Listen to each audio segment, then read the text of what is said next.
Hello, Marie. This is Jeff. I just designed an idea for you here. I believe this is what we've been talking about.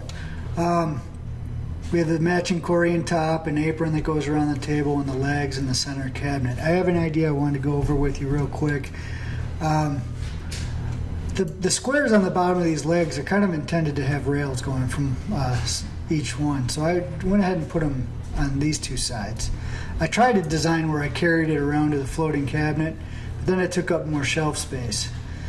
I now have your cabinet down to the floor, and I think the trick to this is going to be, rather than worrying about having a five-legged table that's going to wobble because there's 5 legs, the cabinet being one, and what we're going to do is suspend it from the table. Well, what if it's just not physically attached to the table? In other words, you move the cabinet where you want it, and you set the table on top of it, and I'll have reference blocks or whatever in here so this will always stay centered in the table and appear to be attached.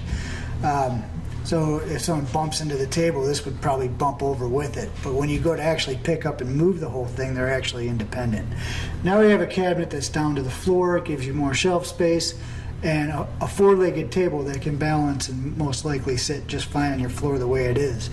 Worst case scenario, we put a little bit of felt feet under here. I don't really want to put levelers because they're ugly. So I think this is going to work really well, unless your floor is in really bad shape, which I know it's not the most level thing in the world.